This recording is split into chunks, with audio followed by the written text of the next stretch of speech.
اور ہی پابندی سے عصر کی نماز کے بارے میں مجھ کو اور آپ کو احتیاط اور محتاط رہنا چاہیے کہ جب وقت شروع ہو جائے اس کے لیے جو ہے سو فوری جو ہے سو آپ جو ہے سو اس کی نماز ادا کر لے. اس کا طریقہ اس طرح ہے. اللہ کے نبی صلی اللہ علیہ وسلم نے فرمایا, مسلم شریف کی حدیث غالباً 820, آپ صلی اللہ علیہ وسلم نے کہا صلاۃ عصر کا وقت اس وقت شروع ہوتا ہے جب انسان کے قد کا جو سایہ ہے, یعنی انسان جب کھڑا ہو جاتا, انسان کا سایہ جب اس کے قد کے برابر ہو جاتا ہے, اس وقت عصر کی صلاح کا وقت شروع ہو جاتا ہے. حدیث مسلم شریف کی 648. جب آدمی کا اصلی سایہ اس کی ہائٹ اس کے قد کے برابر ہو جائے تب عصر کی نماز کا وقت شروع ہوتا ہے. یعنی آپ کی ہائٹ اگر 5 فٹ 6 انچ ہے, 5 فٹ ہے, آپ دیکھیں گے کہ عصر کی نماز سے وقت سورج جب آپ ادھر آ جاتا, مغرب کی طرف جھک جاتا, ظہر کی نماز کے وقت میں جب سورج آپ کے جسم پر مارتا تو آپ کے قد کا سایہ آپ کو لگ بھگ آپ کی ہائٹ کے برابر دکھائی دیتا. پہلے ہم دیکھتے ہیں ظہر کے بعد سایہ یہاں تک مارتا, پھر تھوڑا یہاں تک, پھر آپ کے پیر کے ناخن تک, پھر تھوڑا بڑھتا, پھر اتنی آپ کو سائے کی ہائٹ دکھتی گویا آپ کی ہائٹ کے برابر آپ کا سایہ ہوگا. رسول اللہ صلی اللہ علیہ وسلم نے فرمایا, مسلم شریف 648 کی حدیث ہے, اس وقت میں عصر کی نماز کا وقت شروع ہو جاتا. اور عصر کی نماز کا وقت کب ختم ہوتا ہے؟ تو آج کے دنوں میں, یعنی آج کی تاریخ میں اگر یہ وقت دیکھا جائے, آپ کی اور میرے قد کا سایہ جب اپنی ہائٹ کے برابر ہو جاتا ہے تو آج کے دن میں عصر کی نماز کا وقت 3:30 کو شروع ہو رہا ہے. کیا وقت شروع ہو رہا ہے؟ 3:30 میں آج کے دن. اور پھر جمعہ آنے والا ہے 4 دن میں. آپ جا کے 4 مسجدوں کا معائنہ کر لیجئے ڈبل پورے میں, اور یہاں پر بادم کے جھاڑ کی مسجد بول کے مشہور ہے, وہاں دیکھیے آپ 3:30 کو خطبہ چلتے رہتا. تو اب اللہ سبحانہ تعالیٰ بہتر جانتے کہ اللہ تعالیٰ ان کی کون سی نماز قبول کرنے والے اپنے بھائیوں کی. وَالصَّلَاةِ الْوُسْطَىٰ, عصر کی نماز بہت ہی پابند ہو جاؤ اس کے لیے, تو خاص طور پہ حکم آ گیا ہے. تو جب اپنا سایہ ہو جاتا آج کے اس میں 3:30, یہ 3:35 ہوتا, 4 بجے تک بھی جاتا, 3:55 تک بھی جاتا. اور ختم کب ہوتا؟ یہ ختم اس وقت ہوتا ہے جب سورج ڈوبنا شروع ہوتا, اور سورج ڈوبنے کے وقت میں سورج کا رنگت زرد ہو جاتی. یعنی کبھی آپ دیکھیں گے آسمان کی طرف یا پتنگ پھیلاتے وقت میں کہ مغرب کا وقت جب شروع ہونے جاتا ہے, سورج جب ڈوبنا شروع ہو جاتا, سورج زرد ہو جاتا, زرد رنگ کا ہو جاتا, لال رنگ کا ہو جاتا. اس وقت میں آپ سورج کو بغیر اینک پہنے کے بھی دیکھ سکتے, آنکھ آپ کی چبھتی نہیں. جب سورج کو آپ ڈائریکٹ آنکھوں سے دیکھ سکتے, زردی رنگ اس کا ہو جاتا, یعنی زعفرانی رنگ, زرد رنگ جیسا ہو جاتا, اس وقت میں عصر کی نماز کا وقت ختم ہو جاتا ہے. اور جب سورج زرد رنگ کا ہو جاتا, زرد رنگ کا ہونے کے بعد سورج ڈوبنا شروع ہوتا. زرد رنگ کا ہونے کے بعد سے ڈوبنے کے لیے سورج لگ بھگ 20 سے 25 منٹ کا وقفہ رہتا. اور رسول اللہ صلی اللہ علیہ وسلم نے فرمایا 3 وقت ایسے ہیں جس میں نماز پڑھنا مکروہ ہے. یہ مکروہ اوقات ہے, اس میں نماز نہیں پڑھنا چاہیے, نماز جنازہ نہیں پڑھنا چاہیے, اور مردے کی تدفین بھی نہیں کرنا چاہیے. پہلا وقت یہ جب سورج کی رنگت لال ہونے کے بعد جب وہ ڈوبتا ہے 20 سے 25 منٹ, یہ ٹائم نہ تدفین عمل میں آنی چاہیے, نہ صلاۃ الجنازہ پڑھنا چاہیے, نہ دوسری نمازیں آپ کو پڑھنی چاہیے. دوسرا وقت ہے جب سورج زوال کو ہوتا ہے, یعنی دوپہر کے وقت میں جب سورج آپ کے سر کے اوپر آ جانے کے بعد زوال, گرنے تک, جھکنے تک, جہاں سے ظہر کی نماز کا وقت شروع ہوتا, پہلے سر پہ آتا, پھر تھوڑا جھک جاتا, جیسا جھکتا وہاں سے ظہر کی نماز کا وقت شروع ہوتا. سر پہ آنے کے بعد جھکنے کے لیے 20 سے 25 منٹ لگتے. یہ وقت بھی مکروہ وقت ہے, اس میں بھی تینوں چیزوں کی ممانعت ہے. اور تیسرا وقت یہ ہے کہ فجر کی صلاح کے بعد جب سورج اپنی پہلی شعاعیں چھوڑ دیتا ہے, شعاعیں چھوڑنے کے بعد پورا سر نکالنے تک, یہ بھی 20 سے 25 منٹ کا وقفہ ہے. اس وقفے میں بھی نماز پڑھنا, صلاۃ النماز, جنازہ پڑھنا اور تدفین کرنا جو سو منع کیا گیا ہے. امید ہے آپ کے سوال کا جواب ملا. یہ سوال بھی بہنی کا ہے کہ تہجد کی 12 رکعت نماز کل کے سروں سے پڑھنا ہی ضروری ہے کیا؟ سوال ہے کہ کیا 12 رکعت نماز میں ایک ہی سورت پڑھی جا سکتی ہے؟ حدیث ہے اس طرح, صحیح ابو داؤد حدیث نمبر 730. اللہ کے نبی صلی اللہ علیہ وسلم دونوں رکعتوں میں سورہ فاتحہ کے بعد آپ صلی اللہ علیہ وسلم نے سورہ زلزال ہی پڑھا تھا. پہلی رکعت میں سورہ فاتحہ کے بعد آپ صلی اللہ علیہ وسلم سورہ زلزال پڑھے تھے, اذا زلزلت الارض زلزالہا. دوسری رکعت میں بھی سورہ فاتحہ کے بعد آپ صلی اللہ علیہ وسلم سورہ زلزال ہی پڑھے تھے. یہ عمل بتانے کے لیے یہ عمل درست ہے, لیکن اس عمل کو عادت نہیں بنایا جا سکتا. ہاں اگر کوئی آدمی کو قرآن یاد ہی نہیں ہے, ایک ہی سورہ یاد ہے, تو پوری نمازوں میں ایک ہی سورہ انہیں پڑھ سکتا, لیکن اس کو عادت نہیں بنایا جا سکتا. دوسری صورتیں بھی آپ کو پڑھنی چاہیے. دلیل ہے کہ آپ 2 رکعت تک اس طرح پڑھ سکتے ہیں. اگر آپ کو یاد ہی نہیں ہے کچھ بھی سوائے سورہ اخلاص کے, تو اللہ کے نبی صلی اللہ علیہ وسلم کے عمل کے ذریعے بات اجازت ہے کہ آپ پوری رکعتوں میں ایک ہی پڑھ سکتے جتنا آپ کو قرآن یاد ہے. امید ہے آپ کے سوال کا جواب ملا. یہ سوال بھی بہنی کی طرف سے ہے کہ نماز میں کن چیزوں کے چھوٹنے پر سجدے سہو کرنا چاہیے, سجدے سہو کا صحیح طریقہ کیا ہے؟ بہن نے سوال کیا کہ سجدے سہو کا جو سو طریقہ کیا ہے.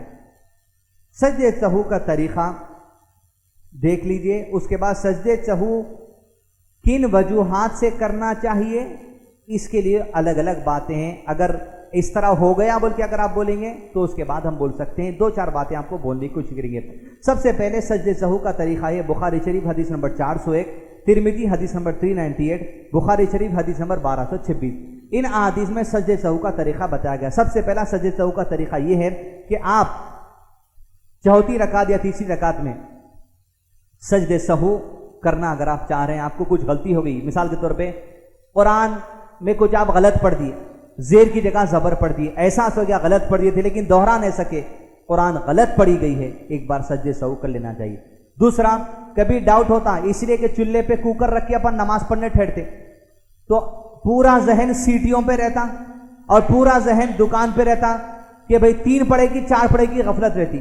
تو آپ کو کبھی اس طرح کا ڈاؤٹ ہو کہ 3 پڑھے ہیں یا 4 پڑھے ہیں, 2 پڑھے ہیں یا 3 پڑھے ہیں, تو آپ صلی اللہ علیہ وسلم نے فرمایا جب تمہیں اس بات کا ڈر ہو کہ تم 2 نماز پڑھے ہو یا 3 رکعت پڑھے ہو, اپنے شک کو دور کر دو, جو سب سے کمتر ہے اسے پکڑ لو. یعنی 2 اور 3 میں آپ ڈاؤٹ ہے تو نبی صلی اللہ علیہ وسلم نے شک دور کر دو, 2 پڑھ لیے سمجھو, اور پھر آپ صلی اللہ علیہ وسلم نے کہا سجدے سہو کر لو. یہ 2 چیزوں کے لیے سجدے سہو ہے. یا کبھی بھول کے آپ 3 سجدے کر دیے, یا کبھی آپ تشہد میں 2 رکعت کے بعد نہیں بیٹھ کر ڈائریکٹ اٹھ کے پڑھ لیے, 3 رکعت کے بعد آپ کو یاد آیا تشہد نہیں پڑھے, اس مسئلے میں سجدے سہو کرنا چاہیے.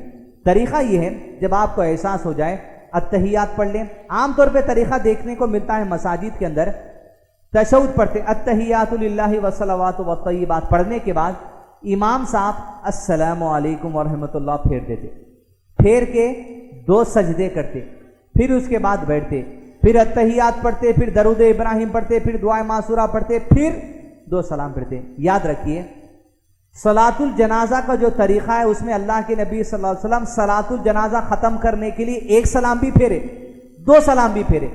اب اگر کوئی آدمی نماز کے اندر سجدے سہو کے طریقے کے لیے اگر یہ طریقہ اپنا لے, اتحیات پڑھنے کے بعد السلام علیکم ورحمۃ اللہ بول دیے, ختم, وہی نماز ہو گئی آپ کی. 1 سلام بھی اگر آپ پھیر دیں گے تو نماز ہو گئی. اب 1 سلام پھیرنے کے بعد سنت کے طور پہ دوسرا سلام آپ کو پھیر لینا ہے. اب 1 سلام پھیرنے کے بعد ارے 1 پھیر لیا, اٹھ نہ سکتے, نماز ختم ہے, پھر شروع سے پڑھ لینا. آپ 1 سلام آپ پھیر دیا, آپ کی نماز وہاں ختم ہو گئی. سجدے سہو کا صحیح طریقہ ہے بخاری شریف حدیث نمبر 401. آپ اتحیات بھی پڑھ لیں, درود ابراہیم بھی پڑھ لیں, دعائیں معصورہ بھی پڑھ لیں, اس کے بعد سلام نہیں پھیرنا. جتنی دعائیں کرنا ہے سب کچھ کر لیجئے. احساس ہو گیا سجدے سہو کرنا ہے, سلام پھیرنے سے پہلے اللہ اکبر, 1 سجدہ, اللہ اکبر, سجدے کے درمیان کی دعا, پھر 1 سجدہ, اللہ اکبر, پھر اٹھ گئے, بیٹھ گئے, خاموش, کچھ بھی نہیں پڑھنا, السلام علیکم ورحمۃ اللہ, السلام علیکم ورحمۃ اللہ. یہ سجدے سہو کا ایک طریقہ ہے. دوسرا طریقہ سجدے سہو کا اس طرح ہے, حدیث بخاری شریف 1226, نیا طریقہ دکھتا لوگوں کو, مگر پہلے حدیث سن لینا. نبی صلی اللہ علیہ وسلم کا عمل جب آ گیا اطمینان کر لینا, کوئی نیا نہیں ہے, 1435 سال پرانا طریقہ ہے. حدیث رسول اللہ صلی اللہ علیہ وسلم کی, نبی صلی اللہ علیہ وسلم ظہر کی سلام میں ایک وقت 5 نمازیں پڑھا دی, 5 رکعتیں پڑھا دیے. 5 رکعتیں پڑھا دینے کے بعد سلام پھیر دیے, اور آپ صلی اللہ علیہ وسلم سے لوگوں نے کہا اللہ کے نبی صلی اللہ علیہ وسلم آپ نے 5 رکعتیں پڑھا دی ہیں, تو آپ صلی اللہ علیہ وسلم نے سلام پھیرنے کے بعد 2 سجدے کر لیے، یعنی اب سلام پھیر دیے تھے، پلٹے، صحابہ بولے اللہ کے نبی صلی اللہ علیہ وسلم 5 رکعت پڑھا دیا، تو اللہ کے نبی صلی اللہ علیہ وسلم نماز دورانے کیا کرے، ٹھہر گئے، اللہ اکبر بولے، سیدھا سجدے میں چلے گئے، سبحان ربی العلی سبحان ربی العلی سبحان ربی العلی سبحانک اللہم ربنا وبحمدک اللہم اغفر لی، اللہ اکبر، 2 سجدوں میں دونوں بیٹھے، پھر اللہ اکبر، سبحان ربی العلی سبحان ربی العلی سبحان ربی العلی، اللہ اکبر، السلام علیکم ورحمۃ اللہ، السلام علیکم ورحمۃ اللہ۔ یہ نماز کے بعد اگر آپ کو یاد آ کے غلطی ہوگی تو یہ سجدے سہو کا طریقہ ہے۔ نماز کے اندر ہی اگر آپ کو یاد آئے گا تو سلام پھیر کے پھر سجدے کر کے پھر اٹھ کے پھر پڑھنا نہیں ہے، سلام پھیرنا ہی نہیں، سب کچھ پڑھ لینا، پھر اس کے بعد 2 سجدے کرنا، اٹھنا، السلام علیکم ورحمۃ اللہ۔ دونوں کی دلیل اس طرح ہے، بخاری شریف 401، ترمذی 398، بخاری شریف 1226، ان حدیث میں دونوں دلیل ملتی ہیں۔ انشاءاللہ اس ہمارے سیشن کو یہیں پر اختتام کیا جاتا ہے، سوال و جواب کی نشست کو انشاءاللہ اگلے مہینے آپ کے سامنے دوبارہ انشاءاللہ سوال جواب کی نشست کے ساتھ ایک مخصوص ٹاپک کے ساتھ آپ کے سامنے آئیں گے اور قرآن اور حدیث کی روشنی میں جواب دینے کی کوشش کریں گے علماء اکرام کی رہنمائی کے ساتھ انشاءاللہ۔ ربنا لا تزغ قلوبنا بعد إذ هديتنا وهب لنا من لدنك رحمة إنك أنت الوهاب وآخر دعواهم الحمد لله رب العالمين۔